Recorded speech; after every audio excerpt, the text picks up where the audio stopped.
Então, uma boa noite a todos. Espero que todo mundo continue passando bem. E vamos iniciar nossa reflexão hoje, também lembrando da saudação de Maria. Em nome do Pai, do Filho e do Espírito Santo. Amém. O anjo do Senhor anunciou a Maria e ela concebeu do Espírito Santo. Ave Maria, cheia de graça, o Senhor é convosco. Bendita vós entre as mulheres, bendito é o fruto do vosso ventre, Jesus. Santa Maria, Mãe de Deus, rogai por nós, pecadores, agora, na hora da nossa morte. Amém. Eis aqui a serva do Senhor. Faça-se em mim segundo a vossa palavra. Ave Maria, cheia de graça, o Senhor é convosco. Bendita sois vós entre as mulheres, bendito é o fruto do vosso ventre, Jesus. Santa Maria, Mãe de Deus, rogai por nós, pecadores, agora, na hora da nossa morte. Amém. E o Verbo se fez carne e habitou entre nós. Ave Maria, cheia de graça, o Senhor é convosco. Bendita sois vós entre as mulheres, bendito é o fruto do vosso ventre, Jesus. Santa Maria, Mãe de Deus, rogai por nós, pecadores, agora, na hora da nossa morte. Amém. Rogai por nós, Santa Mãe de Deus, para que sejamos dignos das promessas de Cristo. Oremos. Infundi, Senhor, como vós pedimos, a vossa graça em nossas almas, para que, havendo conhecido pela anunciação do anjo a encarnação de Jesus Cristo, vosso Filho, cheguemos pela sua paixão e morte na cruz, à glória da ressurreição. Pelo mesmo Cristo é Senhor nosso. Amém. Então, hoje na liturgia, nós estamos lembrando de um dos santos mais conhecidos do nosso tempo, o Padre Pio, o Padre dos estigmas de Jesus Cristo, que ele carregou nas mãos e nos pés durante 50 anos. Morreu em 1968 e ele foi canonizado em 2002. Então, capuchino. Os capuchinos são um ramo dos franciscanos. Então, podemos rezar a oração dele hoje.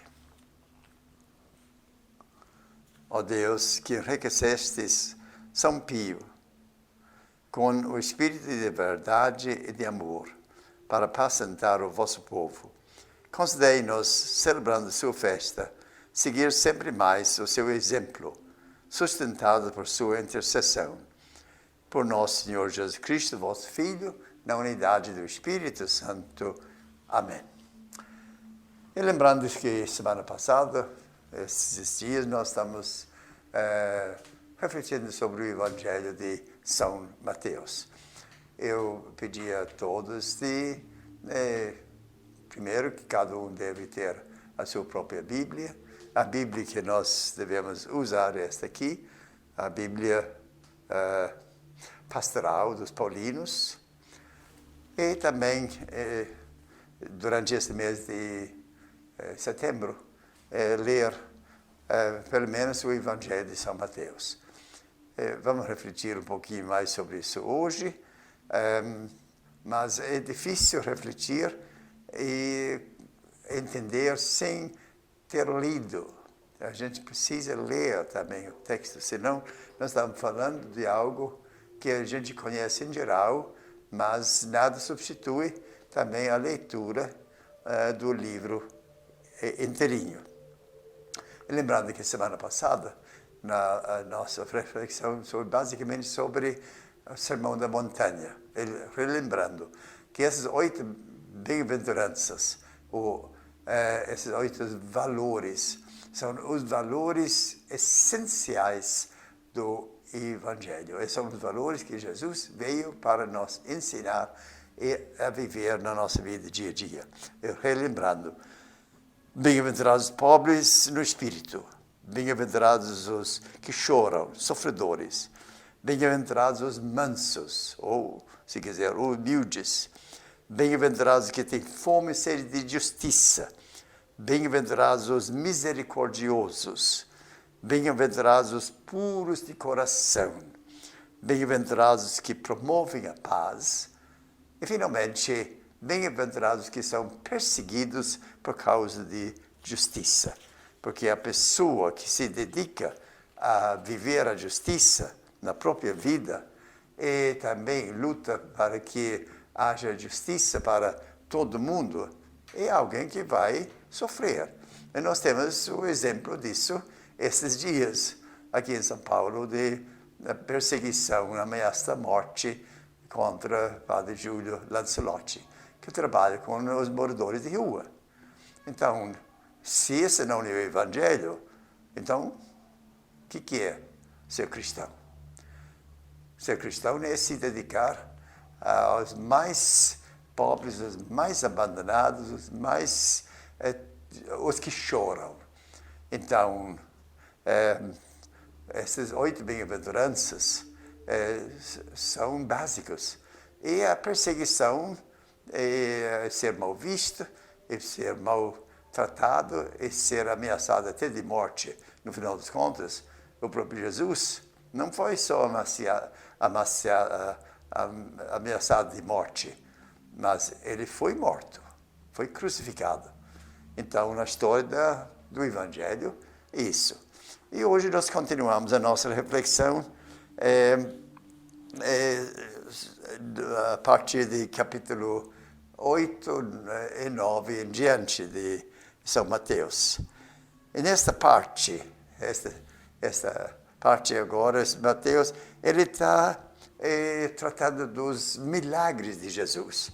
Claro que não são todos os milagres, tem outros espalhados em outras páginas, mas esta parte aqui fala de muitos milagres. E não porque esses milagres foram feitos todos em seguida, todos ao mesmo tempo, sabe? Um atrás do outro, não é bem assim. Mas esta parte que trata dos milagres de Jesus durante toda a sua vida pública, e agora estão sendo narrados aqui nesta parte que trata de curas.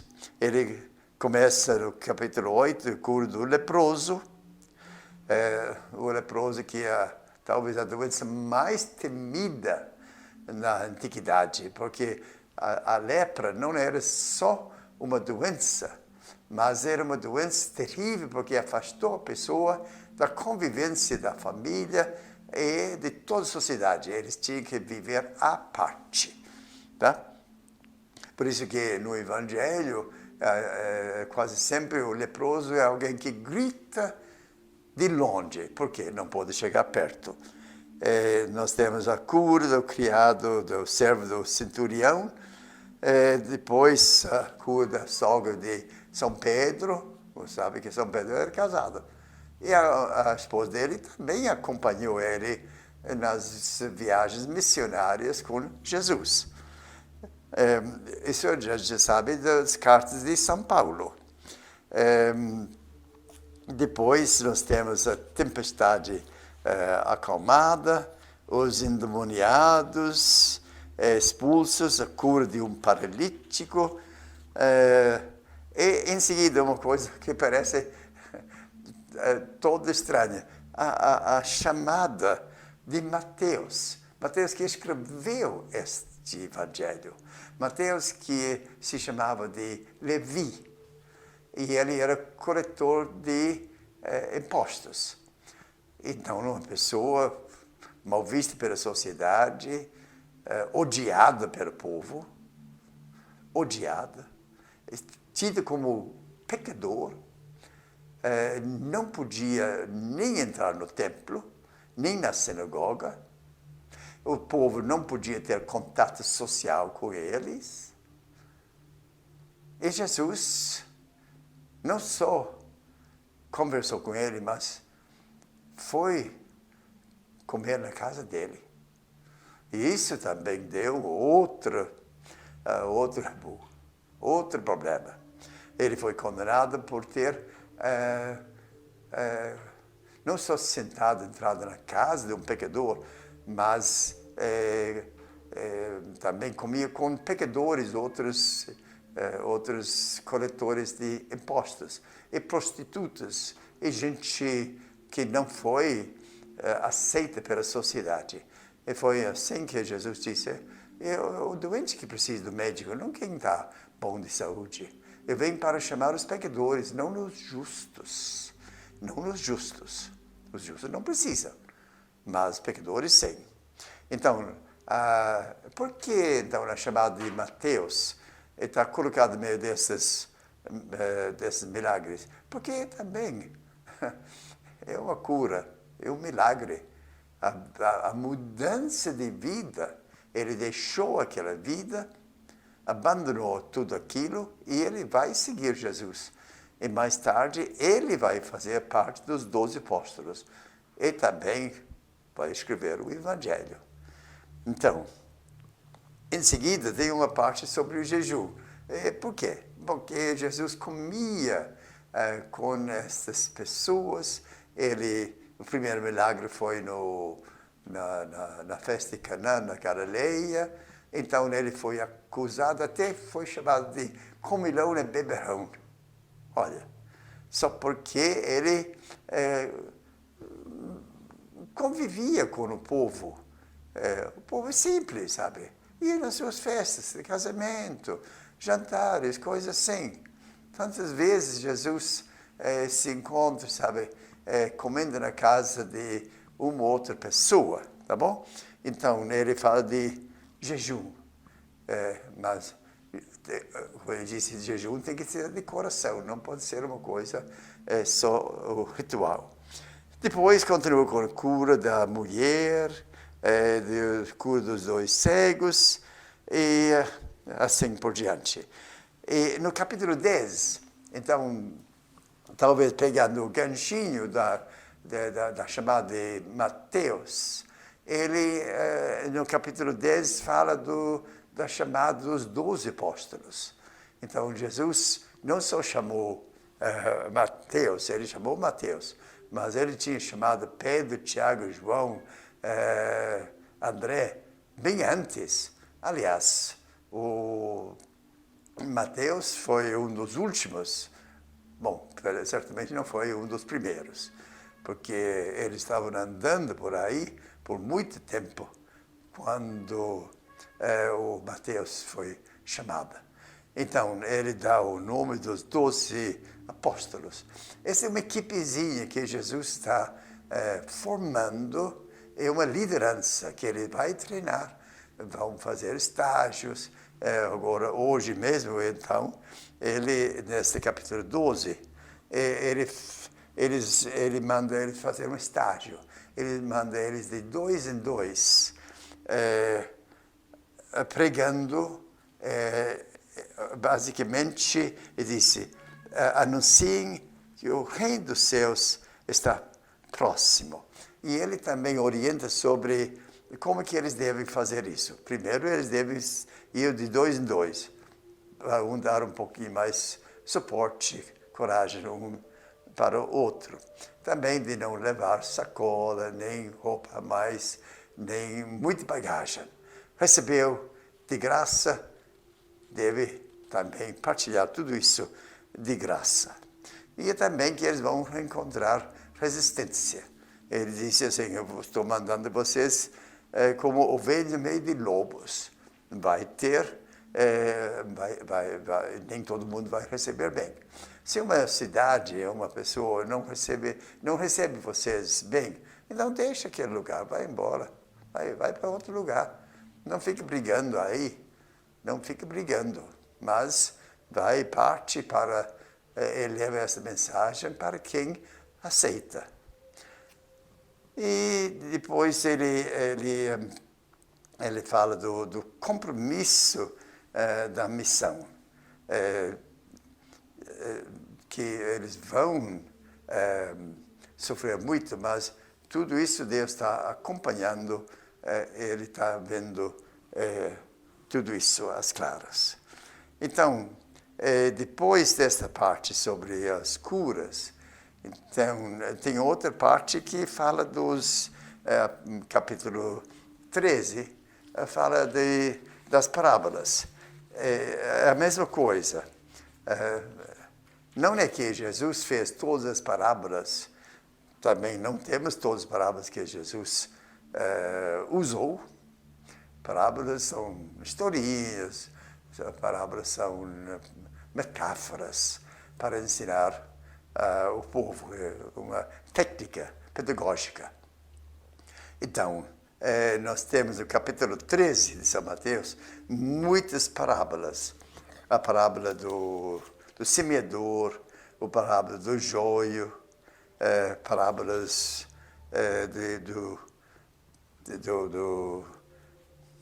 do fermento, a parábola da pesca e da pérola, tesouro encontrado no campo, que o homem vende tudo que tem para comprar aquela pérola. A fé é uma pérola. Então, essas parábolas também. Não foi dado tudo de uma vez, claro que não. Mas esta parte, capítulo 13, está tratando desta parte da vida de Jesus, quando ele pega todos esses, não todos, mas uma parte dessas parábolas, ele coloca tudo juntinho. Lembra? Não tinha capítulos, versículos, quando Mateus escreveu. Então, ele dividia em partes. Então, uma parte fala das curas. Então, ele coloca as curas que ele lembra, o que outras pessoas passaram para ele. E outra parte, ele fala das parábolas, das historinhas, metáforas também. Tem outras que nós encontramos mais adiante. E assim que a gente vai entendendo um pouquinho mais a Sagrada Escritura. Então, nada substitui a própria leitura, tá bom? Então, é para ler com calma. Se puder ler tudo no mês de setembro, tudo bem, se não, faça o que puder e continue lendo, mas é importante ler o livrinho, o Evangelho de Mateus, do início até o fim, tá bom? Então, muito obrigado. E a gente termina lembrando que as nossas missas voltaram para o normal, o sábado, às 7 horas da noite, a missa no Cristo Ressuscitado. Domingo de manhã, 10 horas, na Santa Cruz, que também sai no Facebook.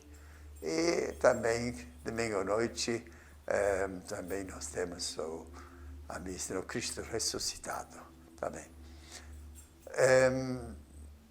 Batismos também voltam no mês que vem, em outubro, segundo domingo do mês, no Cristo Ressuscitado, e quarto domingo do mês na Santa Cruz.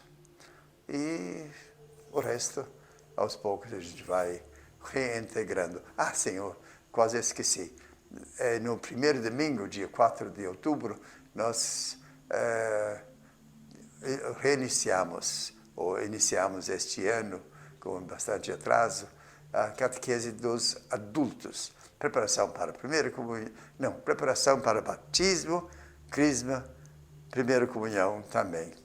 E as informações você pode pegar no escritório, ou durante a missa também vamos falar nos próximos dias sobre tudo isso, tá bom? Então, lembrando que começa no Cristo Ressuscitado, 5 horas da tarde, a equipe dos catequistas que cuida da catequese dos adultos já estão preparada para tudo isso. E se Deus quiser, vamos fazer tudo com um pouquinho de atraso, mas como todo ano, com muito carinho e muito amor. Então, boa noite, cuide da sua saúde, lembre que esta pandemia não terminou e o perigo também de uma outra onda é muito grande, porque as pessoas não estão cuidando com a devida atenção. Tá bom? Então, boa noite a todos. Em nome do Pai, do Filho e do Espírito Santo. Amém.